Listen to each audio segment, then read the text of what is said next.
Bom dia! Para mim é bom dia. E não vou dizer que eu não dormi essa noite fazendo conteúdo para cá, porque eu já disse. Então, agora, gente, vamos resolver algumas questões de geografia do vestibular da UFPR de 2019/2020. Se vocês abrirem a prova da UFPR, vai estar lá escrito processo seletivo 2020, assim dá para se achar. E vão ser as questões de geografia e eu planejo continuar fazendo isso dos anos, das matérias, enfim.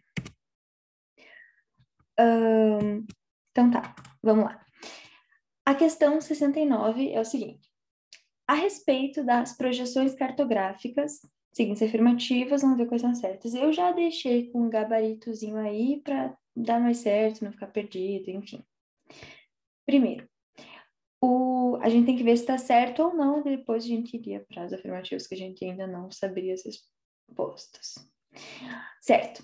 O emblema da Organização das Nações Unidas, a ONU, consiste numa projeção azimutal equidistante que está centrada no Polo Norte. Eu peguei esse mapinha aí sobre as projeções, que claramente deu muito certo com o fundo do slide, mas para mostrar para vocês sobre essa projeção que está ali no canto inferior direito, que é a projeção plana, também chamada de azimutal, também chamada de polar, e ali do lado tá a da ONU. Então, spoiler.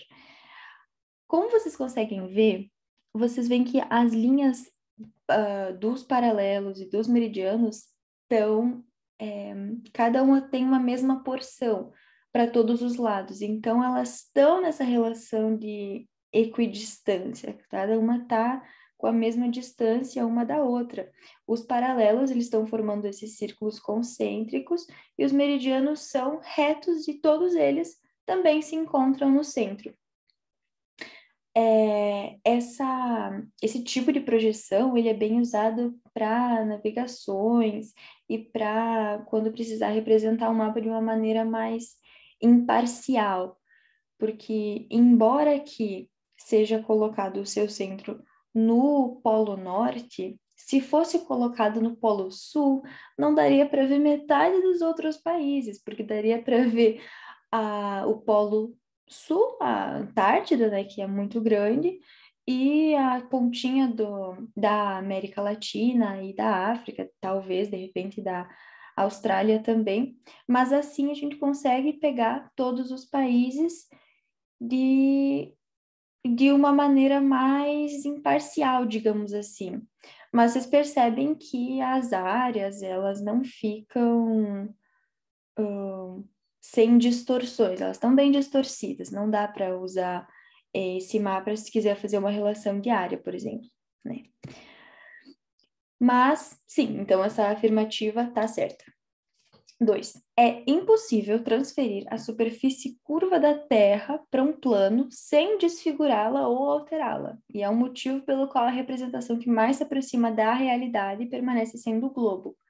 Isso está certo, porque como a Terra é redonda, não é plana, se fosse uma terra plana, seria muito fácil fazer um mapinha plano para a gente colocar no nosso caderno e se achar facilmente. Mas como ela não é plana, ela tem essa curvatura, não é como se desse para fazer um papel compact grande que tu coloca na terra, gruda, faz lá um xerox das áreas, dos formatos dos países e dos continentes e conseguir ter uma relação próxima da perfeição.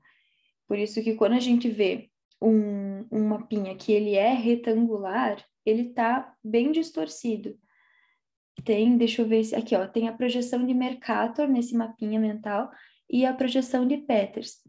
A projeção de Mercator, ela foi muito usada nas grandes navegações.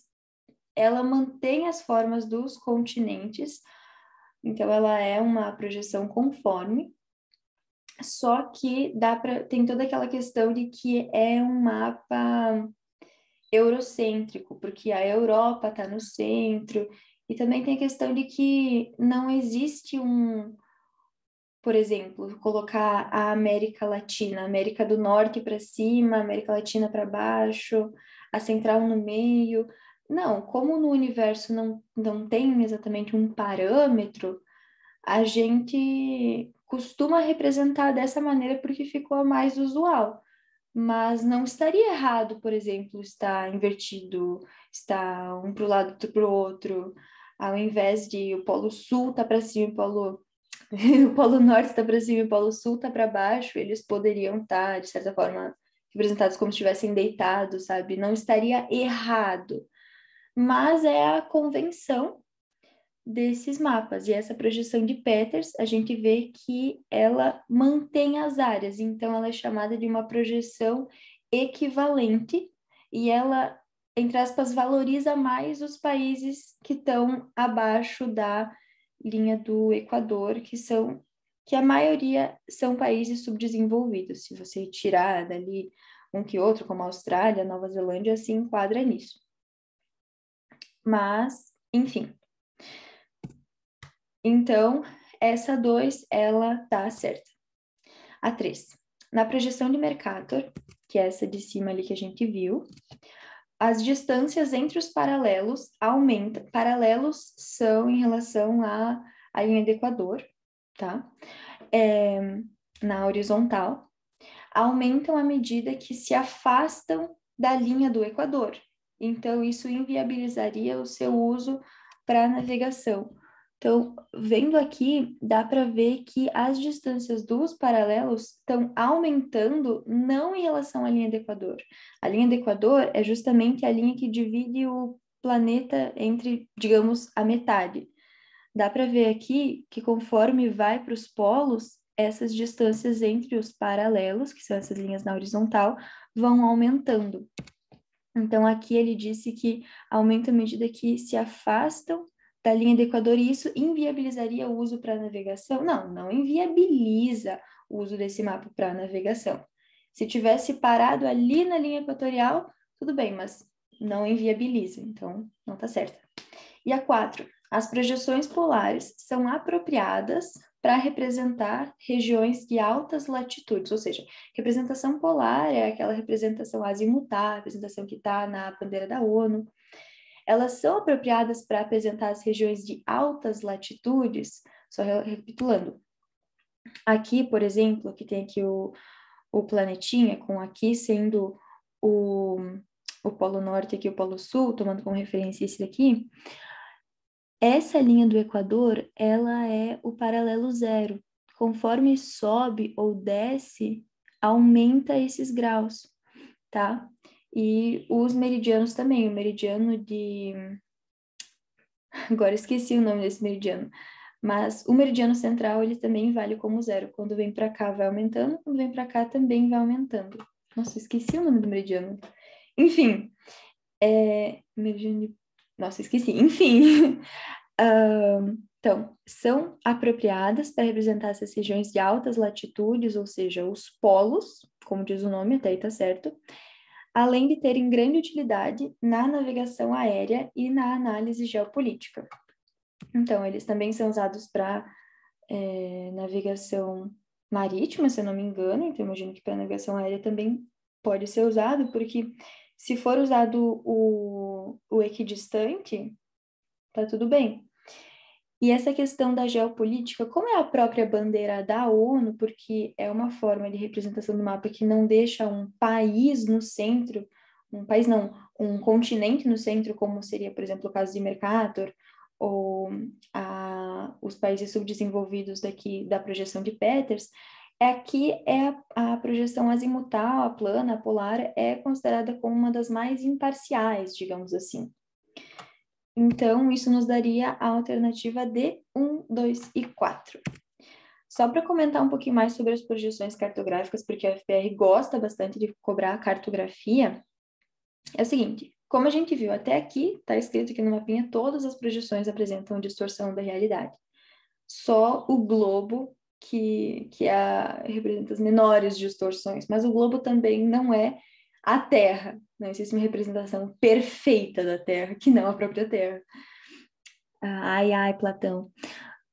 Platão em referência Mundo sensível, mundo que nós não alcançamos também. Enfim, eu entendi. Se você não entendeu, tá tudo bem. Aqui tem a projeção cilíndrica, que é o seguinte: nessas projeções, projeção cilíndrica, projeção cônica, projeção polar, a parte dessa, em tese, folhinha, que representa esse poliedro ou esse plano, onde ela encosta na Terra, é onde apresenta as menores distorções. Então, aqui na polar, aqui no centro, conforme vai se afastando do centro do Polo Norte, vai distorcendo cada vez mais. Tomar como referência aqui, vai levar em comparação a alguma ilha Groenlândia, a Terra do Alasca, enfim, a América do Norte, a Europa, dá para ver que a distorção é bem menor do que, por exemplo, aqui na pontinha da América Latina, pontinha da África, aqui na Austrália. Aqui na projeção cilíndrica, aqui como está escrito, ó, a projeção cilíndrica ela privilegia as zonas de baixas latitudes e os paralelos aqui que estão tocando nessa folha. Então, justamente onde toca, distorce menos. E também os meridianos e os paralelos, eles estão formando aqui 90 graus. Como dá para ver, aqui tu vê que não são 90 graus. E aqui também não. A projeção cônica, ela privilegia as zonas de médias latitudes. Não dá para dizer que ela privilegia só a parte norte do planeta, porque, como se diz, você pode virar o planeta como você quiser, colocar o cone onde você bem entender, e ele vai privilegiar onde ele estiver tocando. Então, se você deixar o planeta de certa forma, com oeste para cá, leste para cá, norte para cá e sul para cá, e você fizer o cone ou assim, ou virado, ele vai ficar tocando nas médias latitudes. É isso que ele vai privilegiar em relação a ter menor distorção. Mas se vê também que ele não pega todo o planeta, todos os continentes.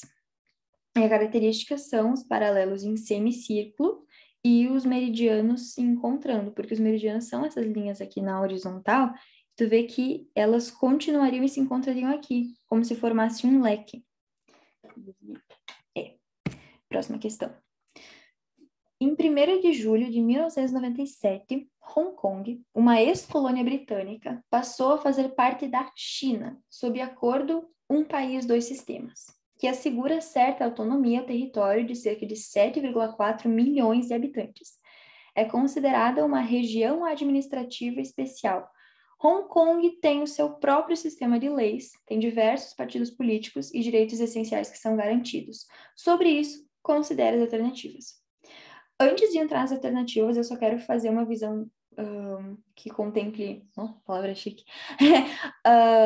essa questão de Hong Kong, que foi o seguinte: a gente tem que voltar lá para o Império Chinês, lá para antes para a época de 1800, enfim. O Império Chinês, ele tinha uma política com os outros países que ele basicamente vendia, mas ele não comprava muito dos outros. E se vocês forem lembrar, o Reino Unido, a Inglaterra, sempre foi uma potência. A Inglaterra, ela vendia de tudo para todos os lugares e dominava, tanto que, hoje em dia, não vou falar para não fazer confusão. Mas, enfim, naquela época, o Império Britânico comprava muito chá da China, mas não vendia muitas coisas para China, não, para o Império Chinês. Então, certo, a coroa britânica resolveu fazer uma proposta para que desse uma, entre aspas, balanceada nessa balança.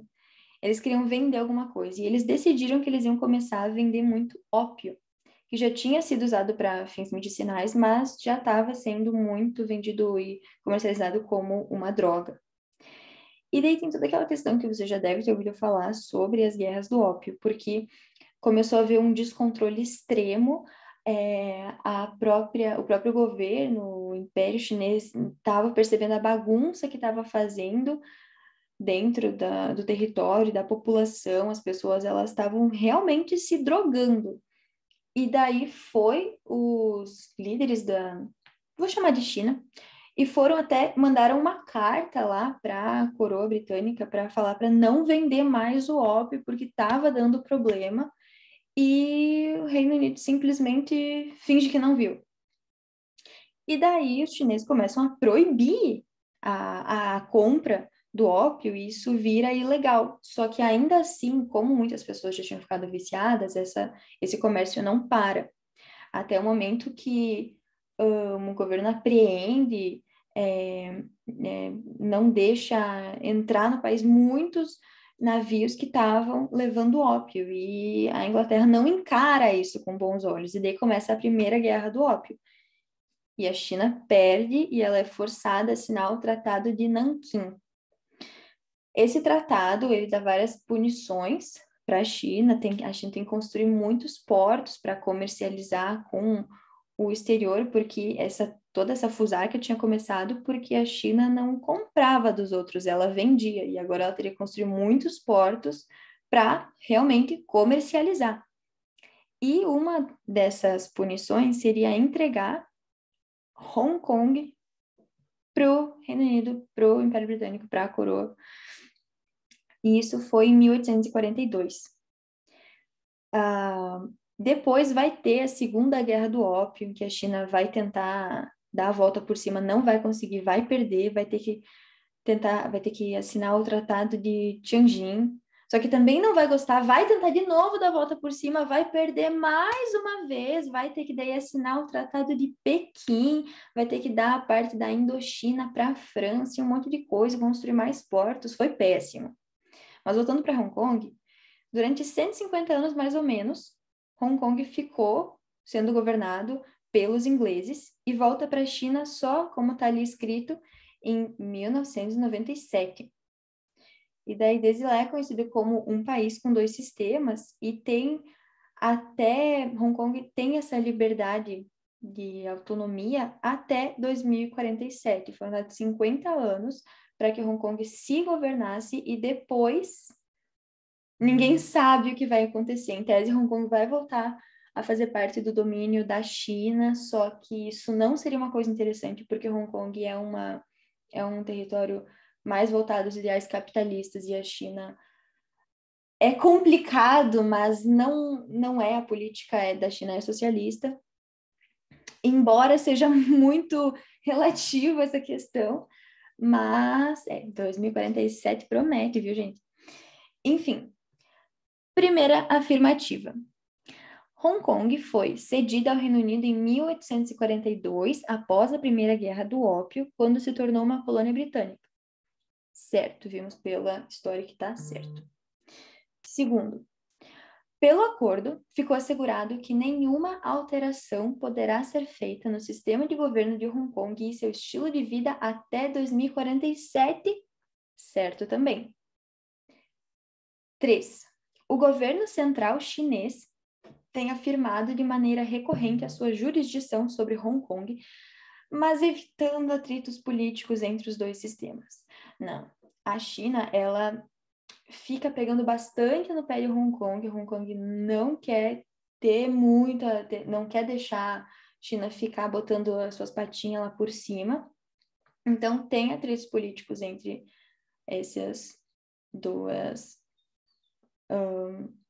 populações, sociedades, enfim. E quarto, o passaporte utilizado pelos habitantes das duas regiões é o mesmo, porém o cidadão hongkonguês possui visto livre em vários países. Não. Não. Hong Kong tem para os seus residentes fixos e que têm cidadania chinesa, tem um passaporte próprio de Hong Kong. Os chineses têm o seu passaporte e é assim que as coisas são. Então, a alternativa certa é a letra B. Será que eu devia ficar marcando com a caneta aqui no slide? Acho que ficaria mais didático, digamos assim, né? Então tá, vamos lá. Ok, metade do vídeo começa a usar os marcadorzinhos. Vamos lá. No dia... Ah, não. Primeiro vamos ler o comando. Caramba, eu cheguei até a metade do vídeo fazendo errado. O evento ocorrido em Chernobyl atesta e reforça incertezas, problemas e incongruências acerca do uso da energia nuclear. Sobre isso, marque que está certo. Então, vamos lá. No dia 26 de abril de 1986, a 1h23 minutos e 58 segundos, uma série de explosões destruiu o reator e o prédio do quarto bloco da Central Elétrica Atômica de Chernobyl, na fronteira de Belarus. A catástrofe de Chernobyl se converteu na mais grave acidente tecnológico do século XX. Para a pequena Belarus, o acidente representou uma desgraça nacional, levando-se em conta que ali não havia nenhuma central atômica. Porque quando acontece um baita acidente nuclear, não é um acidente pequenininho, é sempre um grande acidente, principalmente se é num lugar que tem um reator, que se produz a energia nuclear. Porque ela se espalha e foram feitos muitos erros nesse acidente. É uma situação muito triste, vale a pena dar uma pesquisada, ver relatos, foi horrível. Então, vamos ver o que está certo em relação à energia nuclear. Isso aqui foi basicamente uma contextualização, né? Então, vamos lá. Ele que é a alternativa correta. Dado o seu uso recente do Brasil da energia nuclear, não há registros de acidentes com substâncias radioativas aqui no Brasil, seja no âmbito de produção de energia, seja no uso de equipamentos radiológicos. Errado. Há sim registros de acidentes com substâncias radioativas. Dá para citar o maior acidente nuclear no Brasil, que foi em 1987, em Goiânia, que foi o acidente com Césio 137. E vale a pena dar uma pesquisada, porque foi um acidente que foi movido por irresponsabilidade, porque foi descartado um negócio de chumbo que estava abrigando o Césio 137, e foram, não sei se eram catadores, mas foram homens que acabaram pegando esse material para depois vender o chumbo, abriram, viram que tinha aquele pozinho que brilhava no escuro, tinha uma coloração meio chamativa, e começaram a mostrar para os seus familiares, para os seus amigos, e foi espalhando em Goiânia até que, quando viu o erro que tinha sido cometido, já era bem tarde. Então, sim, tem acidentes. E, para complementar, o Brasil, ele está dando uma investida na energia nuclear. Por exemplo, a questão das Angras. Nossa, eu estou esquecendo o nome das coisas hoje, mas enfim. Vamos lá, letra B. O domínio tecnológico para a geração de energia nuclear pode possibilitar a produção de armas nucleares, e essa razão, esse risco de produção de armas nucleares, que são incrivelmente perigosas, é a razão pelos Estados Unidos exercerem uma grande pressão no processo nuclear do Irã, ou seja, uma pressão negativa, né? Uma pressão que não queira que o Irã detenha esse domínio nuclear. Isso está certo? Tanto que dá para citar, eu não sei se você já ouviu falar da Mossad, mas é o serviço secreto israelense, que teve muito apoio dos Estados Unidos, e tem um livro, nossa, vale muito a pena dar uma pesquisada no Mossad, porque conta-se muitas histórias de fatos reais, não histórias inventadas, de esses agentes, eles ajudarem muito ajudarem, aí é relativo, porque os Estados Unidos acabou atrasando muito para realmente dar apoio para o Mossad chegar lá no Irã e dar uma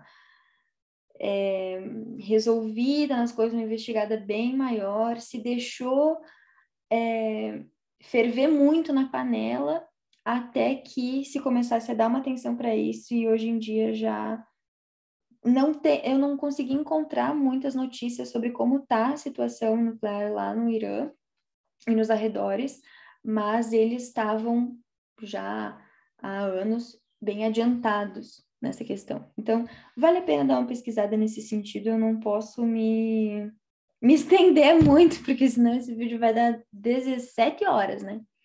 Então tá, então essa alternativa, ela tá certa. Olha só, engraçado, tinha até um marcadorzinho, né? Quem que viu? Garanto que ninguém tinha visto, né? C. A construção de novas usinas nucleares no Brasil encontra-se restrita, dada sua dependência tecnológica em relação ao enriquecimento de urânio? Olha, tem toda uma questão do urânio tal. Agora eu não lembro do número do urânio, mas não se encontra restrita.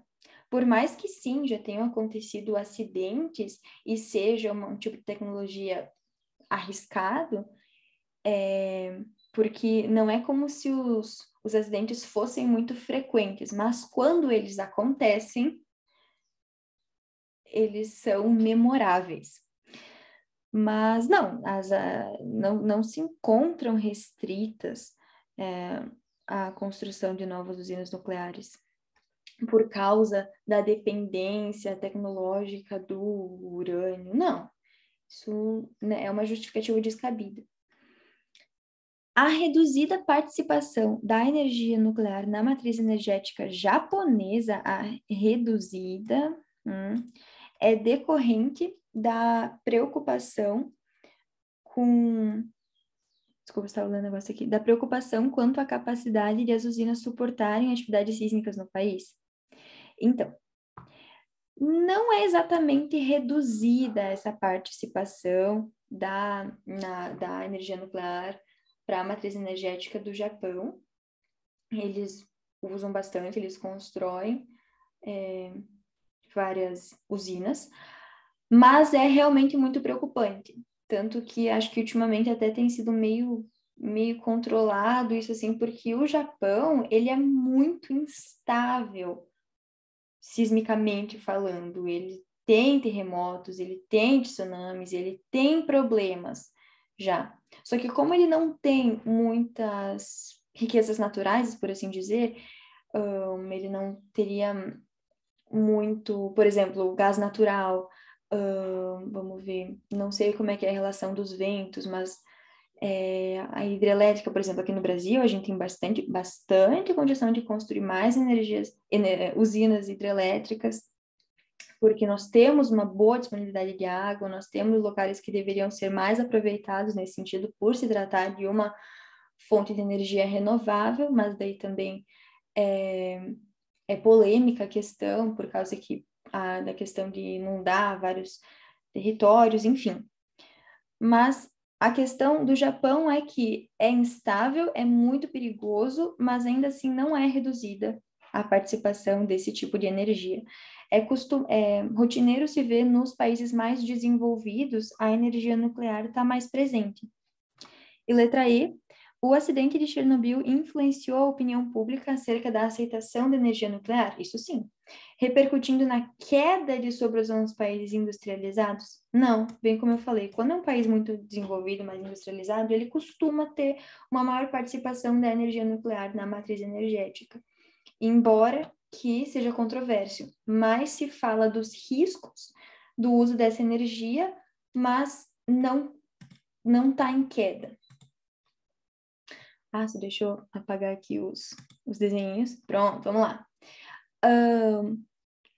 Questão sobre fronteira Estados Unidos e México.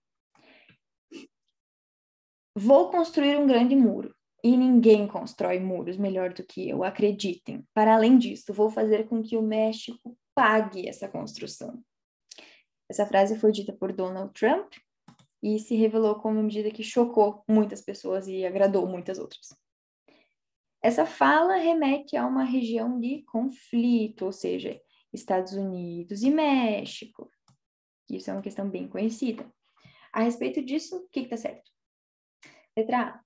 O Rio Grande limita os Estados Unidos e o México e se configura num tipo de fronteira natural com uma significativa carga simbólica por servir de passagem entre a cidade mais violenta do mundo, que é a cidade, não sei pronunciar, e a segura cidade de El Paso, também não sei pronunciar.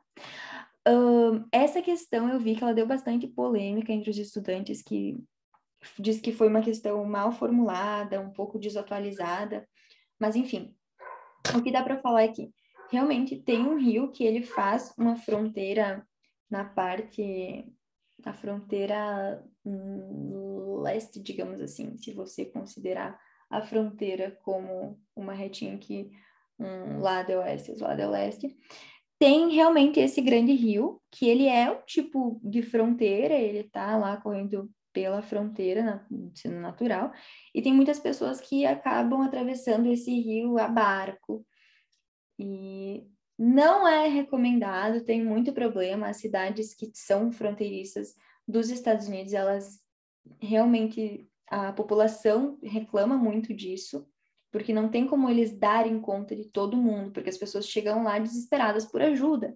E digamos que se você morasse na cidade, você tem a sua casa e todo dia alguém bate na sua porta pedindo auxílio, não é como se você não quisesse auxiliar, mas chega um ponto que também você não tem como auxiliar, você não é realmente responsável por essas vidas. É uma questão que é muito, muito mais ampla do que isso, né?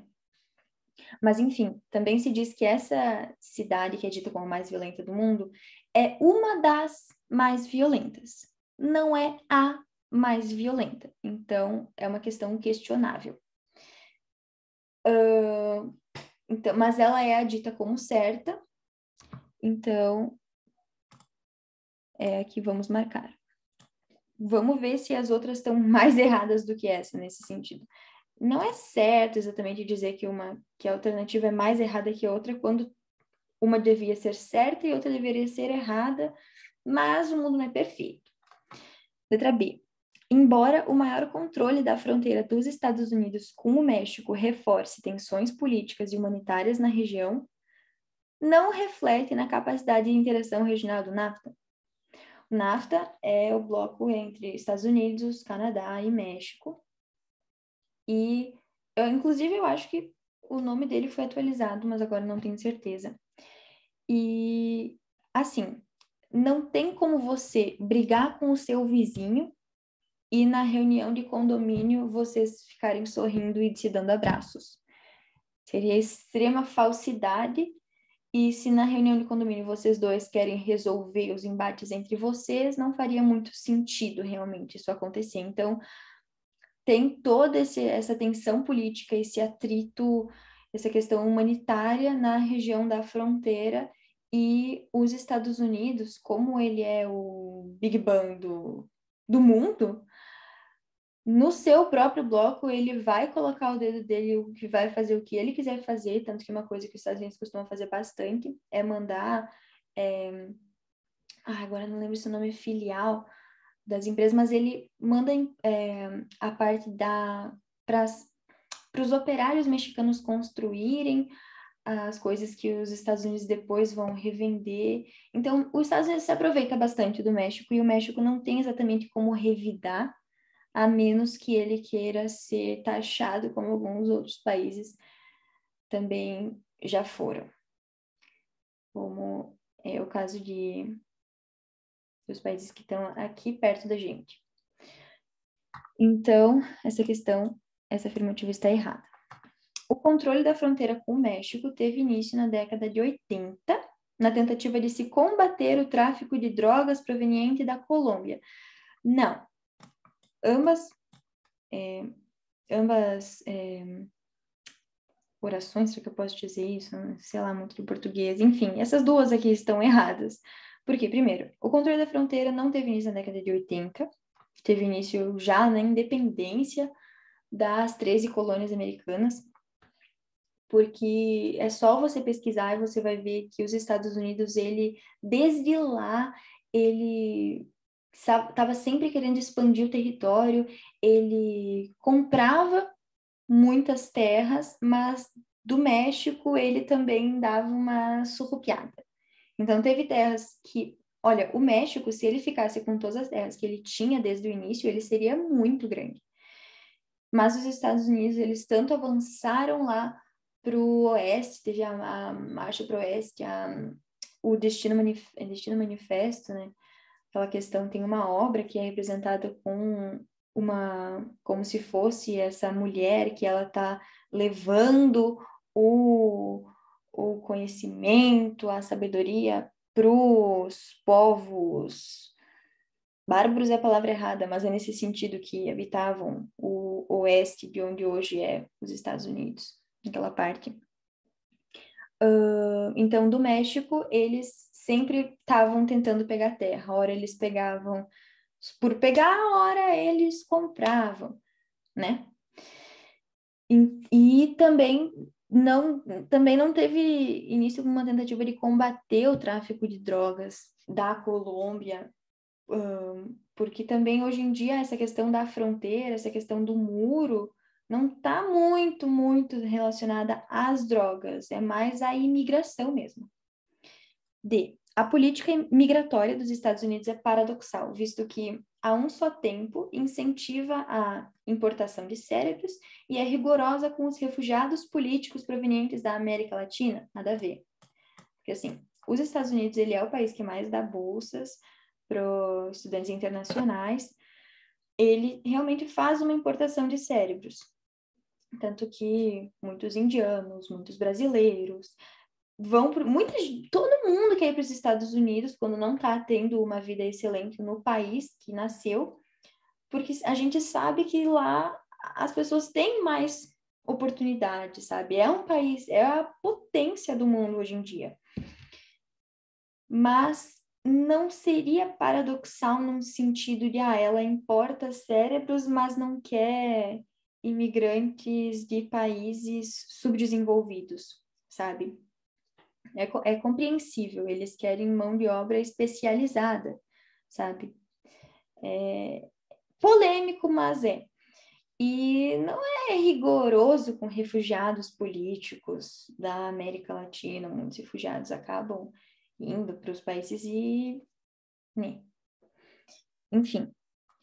E letra E, embora seja crescente, o número de cidadãos da Guatemala, Honduras e El Salvador na fronteira, ainda persiste um maior número de cidadãos mexicanos a serem detidos. Então, em uma década, pelo visto, isso mudou. Hoje em dia não é mais muito mexicano que está lá em comparação a outros imigrantes que também tentam a sorte para lá. Então, essa questão também está errada, o que nos deixa com a letra A. A gente viu que daria para fazer na eliminatória, faria essa que seria, em tese, a menos errada, mas, enfim, fica aí, né? E 73. A problemática da poluição diz respeito à qualidade de vida das aglomerações urbanas. Então, ele está falando da poluição, qualidade de vida das populações, visto que a degradação ambiental causa uma deteriorização dessa qualidade de vida. Sobre isso, o que está certo? Letra A. A degradação ambiental passou a se constituir como um problema para a humanidade só a partir do lançamento das bombas atômicas de Hiroshima e Nagasaki em agosto de 45. Não, está descabida essa questão, não foi apenas a partir das bombas atômicas, claro, contribuiu bastante, né, para essa degradação ambiental, mas não foi a partir daí. A própria Revolução Industrial, a primeira Revolução Industrial já tinha acontecido muito tempo antes, já tinha muita poluição, e aí a segunda Revolução Industrial também, tanto que antes de 45 foi levar em conta a Primeira Guerra, a Segunda Guerra, que a Segunda Guerra começou em 39, então fosse levar em conta como só uma guerra sendo muita coisa, já em 39 já poderia começar, já de repente em 1914, embora que as tecnologias usadas como armas eram bem diferentes entre a Primeira Guerra e a Segunda Guerra, mas não foi a partir das bombas atômicas, não. Letra B. A Terra reclama uma estratégia ambiental, ou seja, a Terra clama por uma estratégia ambiental que atribua responsabilidades individuais para cada nação. Então, cada nação tem que fazer X, outra nação tem que fazer Y, no sentido de desenvolver pesquisas e estudos acerca das implicações das atividades humanas sobre o sistema natural e vice-versa. Essa é uma questão pega-ratão, daria para ficar confuso.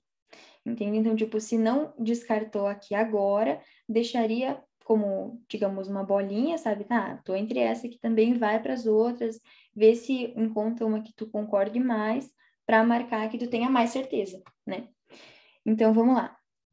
Desenvolver pesquisas e estudos sobre as implicações das atividades humanas, sistema natural, vice-versa e tudo mais. Assim, essa daqui também talvez seria passível de questionamento, mas se diz que não são responsabilidades individuais, cada um tem que fazer uma coisa em específico. Não, todos devemos, nós todos temos responsabilidades para cumprir, responsabilidades coletivas, sabe, num âmbito muito mais amplo do planeta. A gente realmente precisa entrar com estratégias ambientais efetivas e duradouras, tanto que hoje em dia tem toda uma discussão sobre isso, tem toda a polêmica também da COP26, da participação, da saída do Trump do Acordo de Paris, se não me engano, daí o Biden recolocou os Estados Unidos dentro, porque os Estados Unidos é o país que mais emite gases de efeito estufa. É toda uma questão muito ampla que dá para fazer um vídeo também falando a respeito. Então, essa daqui estaria errada, mas confusa, dá para se perder. Letra C. As questões ambientais se circunscrevem aos países se restringem aos países de alto grau de desenvolvimento econômico e elevado consumo, em que os problemas são mais graves e complexos? Relativo. Pode-se levar em conta, por exemplo, a China, os Estados Unidos, que embora que a China não seja um país desenvolvido, né? Mas a gente vê que ela está crescendo. Os Estados Unidos é realmente desenvolvido e poluidor pra caramba, mas daí a gente vai olhar com peso para a Europa, que são países muito desenvolvidos, até de repente, se for dar uma olhada no Japão, Coreia do Sul, Coreia do Sul não sei como é que é muito a questão, mas enfim, a gente vê que esses países eles são muito desenvolvidos, eles têm alto consumo das coisas, mas eles são os que mais buscam medidas sustentáveis. Se for ver, a Inglaterra estava com um plano de banir o uso de carros com combustíveis baseados em petróleo, só deixar permitir a partir, acho que, se não me engano, é de 2040 ou 2050, por aí, o uso de carros elétricos está se tornando o segundo mercado, o maior segundo mercado consumidor da venda de carros elétricos. O primeiro seria a Alemanha. A gente sabe que a Alemanha é bizarra de... A Alemanha, assim, tu destrói ela em anos, ela já tá de volta, já tá mais rica que você, já é potência, você tá dependendo dela, ela está pisando em você, sendo que você tinha acabado de destruir ela. É assim que funciona com a Alemanha. Aí também vai ver a questão da França, enfim, então são países desenvolvidos que se importam com o meio ambiente. Então, tá errado. Os problemas eles não são mais graves nos países mais desenvolvidos, são os países menos desenvolvidos que choram quando tem algum tipo de restrição, porque acham que eles estão sendo como se os países mais desenvolvidos estivessem tentando atrasar o desenvolvimento desses subdesenvolvidos para que se use uma, entre aspas, desculpa ambiental enfim, enfim, letra D. A resistência à manutenção do maior número de espécies para assegurar o futuro do ser humano se dá pelo fato de ela se constituir em proposição que contraria o desenvolvimento econômico. Aí vai de acordo com o que eu estava recém tocando na tecla. Se preocupar com o meio ambiente não tem nada a ver com frear o desenvolvimento econômico, social, humanitário de um país. Não tem a ver com isso, embora que as pessoas confundam, porque, sim, é muito mais fácil de se desenvolver economicamente seria muito mais fácil se o planeta não estivesse correndo riscos. Como ele está, é uma questão de sustentabilidade que é muito importante, porque isso tudo vai voltar para nós. Talvez, de repente, não necessariamente para nós aqui que já estamos vivos, mas a futura geração já corre muito perigo. Então, tem como conciliar o desenvolvimento econômico com a manutenção do número de espécies vegetais, animais e etc. e tal. Então, tá errado. E a letra E, a problemática ambiental não se limita ao mundo físico, integrando em escalas diversas as questões socioespaciais. Sim, isso dá para ver que ela já estava até mais certa que outra que poderia nos confundir. Porque a problemática ambiental não está limitada a uma certa área. Não, ela integra o mundo inteiro, porque o ambiente é o mundo inteiro. Então, não teria como ter uma área que ela não impacte, uma área que ela não interfira, sabe? Por isso que é muito importante a questão da sustentabilidade. Vamos lá, questão 74. Já estamos acabando. A compra da remota ilha da Groenlândia proposta pelo presidente dos Estados Unidos, Donald Trump, pode soar estranho. Afinal, trata-se do território menos povoado da Terra, com mais de 2 milhões de quilômetros quadrados. É mais ou menos um quarto da área do Brasil e tem apenas 57 mil habitantes. Ponderando a dimensão e o alcance geopolítico do tema, considere as seguintes afirmativas. Eu vou trocar de cor de caneta. Agora vai ser laranja. Não, agora vai ser rosa. Pronto. Vamos lá. Assim, isso eu estava dando uma pesquisada para conseguir falar melhor e como antes a gente estava até naquela questão sobre os embates da fronteira com o México e tudo mais, e compra de territórios, volta-se no processo de independência das 13 colônias americanas e volta-se em períodos que eu tinha falado que os Estados Unidos comprava território.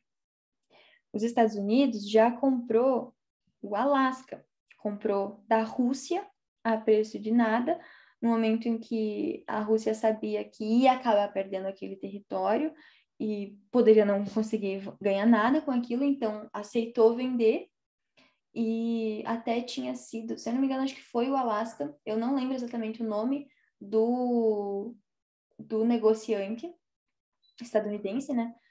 Que fez essa compra, ele foi taxado de louco, foi motivo de chacota, de piada, e hoje em dia ele é dito como tendo feito uma das maiores compras do mundo, uma das mais bem feitas, no sentido de que agora na temática tratando da questão econômica e não da questão sustentável, porque o Alasca ele tem muitas riquezas que são aproveitadas pelos Estados Unidos também, é uma posição estratégica. Até tem uma questão que se fala que a Rússia aceitou vender para os Estados Unidos porque estava com medo de que o Império Britânico pudesse usar aquela região para chegar ali e ameaçar a Rússia, porque o Canadá é colônia britânica. E o Canadá está colado ali na Alasca, que está colado na Rússia, então aceitou vender e os Estados Unidos deu muito bem. Então, pelo visto, o Trump também estava querendo comprar a Groenlândia. Agora, eu não sei dizer para você se realmente comprou, eu acho que tem regiões que são já não sei dizer se alguma região já tem um pouco de domínio sobre a Groenlândia. Agora isso me fugiu da cabeça. Enfim. Mas a Groenlândia não é só gelo. Não é só gelo. Tem toda uma proposta de isso, que os Estados Unidos realmente ofereceu, que tem muito interesse econômico por trás disso, até de outros países também, mas que a população de lá não quer deixar que eles invadam a sua natureza para se aproveitar e destruir, porque eles dizem que se sentem parte da natureza. mesmo que eles saibam que existem terras raras, digamos assim, lá, que tem muitas riquezas naturais que poderiam ser muito aproveitadas pela humanidade, mas está proximíssima ali do Polo Norte, que já derreteu muito com o aquecimento global, e mais um local a ser dominado pela maquinaria, pela indústria, pela humanidade, não seria sustentável para o planeta. Então, né, tem esses dois viés. Então, vamos ver o que está certo. 1. A região ártica inclui territórios pertencentes ao Canadá, à Finlândia, à Groenlândia, à Islândia, à Noruega, à Rússia, à Suécia e aos Estados Unidos. Vamos ver, o Canadá, ele tem aquela parte lá super fria do norte dele, que chega lá pertinho do Polo Norte, então tem. A Finlândia, agora eu não sei qual que é exatamente a diferença entre a Finlândia e a Islândia, mas eu sei que elas estão lá para cima. A Groenlândia é realmente essa ilha que está em discussão aqui, que fica lá perto, sim. Tem a Islândia é a ilhazinha, a Finlândia, a Noruega e a Suécia são aquelas três perninhas lá em cima da Europa. A Rússia, o menor país do mundo, com certeza, né? E os Estados Unidos, que tem o Alasca. Então, sim, todos eles têm terras que estão na região ártica.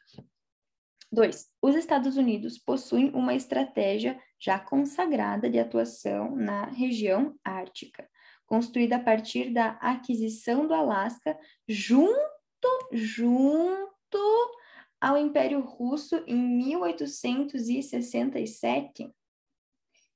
Agora, eu não sei dizer com exatidão quando que o Alasca foi comprado pelos Estados Unidos, mas não foi junto ao Império Russo, foi do Império Russo, tá? Então, tá errada, né? Eu vou marcar aqui, ó, certa. Nossa, é difícil fazer isso aqui com o mouse. Beleza, 3. A Rússia é o país com maior presença no Ártico e o melhor preparado para enfrentar as severidades da região. Se é o maior ou não, eu não tenho tanta certeza, mas eu estou inclinada a dizer que sim, mas é válido dar uma pesquisada. Mas se é o melhor preparado para enfrentar a severidade da região, aí fica meio... talvez não. Porque a Rússia, embora tenham pessoas que tenham muitas condições, a população no geral não tem tantas condições assim, então não seria o melhor preparado para enfrentar a severidade da região, até porque é um inverno muito severo. Napoleão que o diga, Hitler que o diga, né? E 4. Os efeitos do aquecimento global se manifestam no Ártico e o derretimento do gelo está permitindo um acesso mais fácil à região, e isso chama a atenção das nações árticas sobre os ganhos e as perdas potenciais a alcançar. Sim. O aquecimento global existe, minha gente, e ele se manifesta, minha gente, no Polo Norte, minha gente. Derrete gelo, sim, isso torna um acesso mais fácil à região, e isso chama a atenção de quem tem domínio sobre territórios de lá, porque precisaria vigiar melhor militarmente, e, enfim, embora tenham, entre aspas, possíveis ganhos, de repente, de uma maior exploração, já que não teria o gelo, mas se fala muito mais em perda, nesse sentido de derretimento das calotas polares, porque os níveis dos mares podem aumentar, existem regiões hoje que são urbanizadas, que correm risco de desaparecerem nos próximos anos, tem toda a questão das populações animais que vivem nessas regiões. Tem um documentário na Netflix que se chama Our Planet, Nosso Planeta, que fala disso, se não me engano, no primeiro episódio. É bem triste, porque a gente não pode partir do princípio em que... Desculpem, que só a humanidade importa e mais nenhuma outra espécie animal. Isso é uma coisa muito hipócrita de se pensar. Então, a 1 e a 4 estão certas. Letra C. Ok. Questão 75. Vocês não desconto pela voz que eu tô falando. Tem muitas horas já. Enfim. A organização do espaço diz respeito à divisão espacial do trabalho, à disposição e distribuição espacial da infraestrutura técnica e social, bem como ao padrão de segregação e autossegregação residencial, entre outros aspectos. A respeito da organização do espaço geográfico brasileiro, espaço é uma coisa que cai no UFPR, questões de espaço. Assinar a alternativa correta. Então, vamos ver o que está certo. Letra A. Desculpa se vocês estiverem escutando alguns latidos. Eu tenho cachorros. Letra A. As adaptações e transformações do espaço geográfico são dependentes do planejamento urbano e regional e resultam numa organização espacial menos injusta, menos desigual, menos assimétrica. Não, nada menos. Também não é simplesmente, não são todos os lugares que têm planejamento urbano. Existem cidades planejadas, existem cidades que foram reformadas, mas são minoria. E essa organização espacial não se torna menos injusta, não se torna menos desigual, não se torna menos assimétrica. Isso é sonhar acordado. Tem toda a questão da supervalorização de áreas, especulação imobiliária, enfim. Letra B. O processo de organização espacial resultou em 2 Brasis. Um novo e um moderno, constituído por sul e sudeste. Então, o sul é novo, o sudeste é moderno.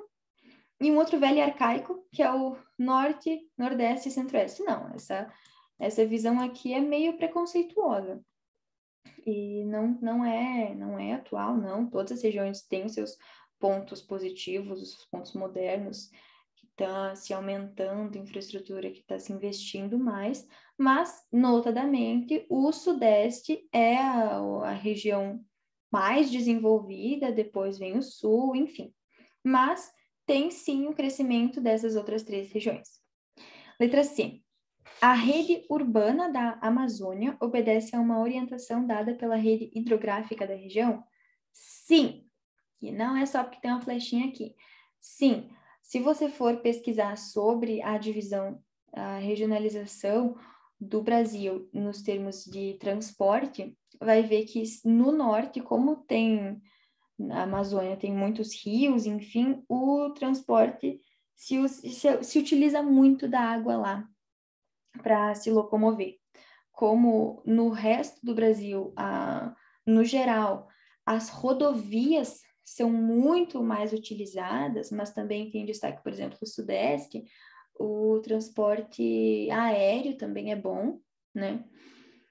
Mas na Amazônia é a questão da hidrografia. Letra D. Inclusive, tem crises em certas regiões, certas partes da região norte, em que essa questão do transporte não tem muita infraestrutura, não é muito boa, então é um ponto que se precisa melhorar bastante. Letra D. A formação territorial brasileira obedeceu à sucessão de ciclos econômicos, iniciando pela exploração do pau-brasil, culminando na atividade industrial promotora de desenvolvimento e equanimidade regionais. As regiões brasileiras não têm nada de um equilíbrio entre si, não. Sudeste é o foco e depois se torna bem desigual.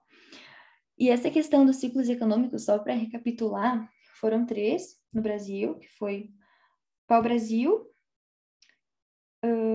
acho que a cana-de-açúcar e o ouro, se eu não me engano, foi uma coisa assim, vale dar uma conferida, que se iniciou, claro, a colonização do Brasil foi muito explorado, o pau-brasil, foi muito valorizada a cana-de-açúcar, mas embora que talvez a cana-de-açúcar tenha vindo... Não, veio antes do ouro. Problemas técnicos, pessoal.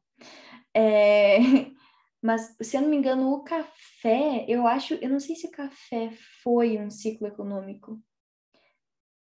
Eu sei que pau-brasil e o ouro foram. Eu vou dar uma conferidinha aqui, só um momento. Eu só pausei para dar uma pesquisadinha e, pelo visto, depende da fonte na qual se pesquisa.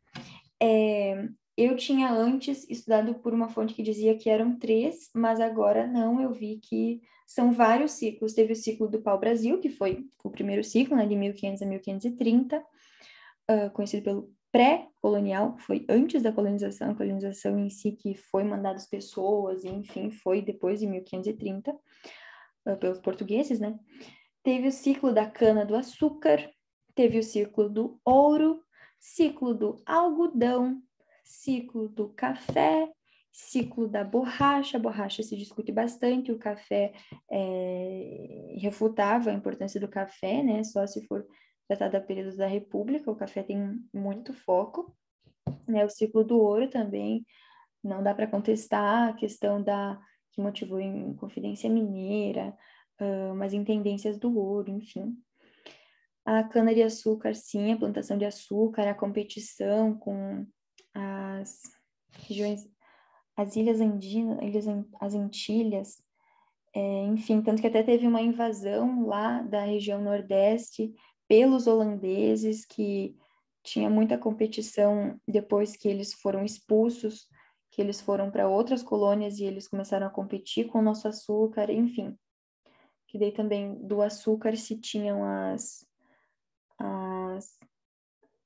as famílias que dominavam o comércio, enfim, também não se podia comercializar dentro do próprio Brasil, mas só para Portugal. Enfim, é um baita rolo que uma hora eu venho falar sobre. E é bem interessante. É muito importante a gente saber a história do nosso país. Letra E. A divisão territorial do trabalho vigente no Brasil apresenta um centro dinâmico industrializado, que seria só o eixo Rio-São Paulo, e várias periferias especializadas no fornecimento de matérias-primas e mão de obra barata? Não, incrivelmente preconceituosa essa questão aqui. Não. Não, isso não. Além do mais, também não é como se todo o Brasil fosse capaz de produzir mão de obra especializada, aqui, ó, que ele diz, ou toda a região do Brasil produz muita matéria-prima, não. Muita generalização. Vamos lá. Acho que essa é a última questão. Vamos lá, força, gente.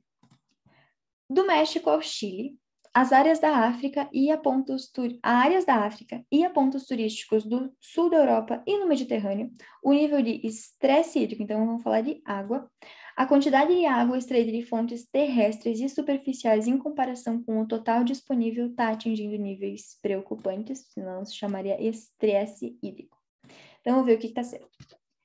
Regiões de grande concentração populacional na Ásia, como o Sudeste Asiático. O Sudeste Asiático é aquela parte que engloba como é que é o nome? Indochina. Se não me engano, que tem a Índia, que tem parte das outras ilhazinhas, mas vale dar uma conferida. Seriam elas que apresentavam maior estresse hídrico do que as áreas do continente de baixa densidade populacional? Não, essa questão está errada porque o Sudeste Asiático ele não enfrenta muito um estresse hídrico. Também ele se encontra na linha do Equador, então, em tese, não deveria enfrentar muito estresse hídrico, segundo algumas fontes, mas, enfim, relativo por esse lado, mas a questão é que não, o Sudeste Asiático ele não tem tanto estresse hídrico assim, não, mas sim, ele tem bastante população. Letra B.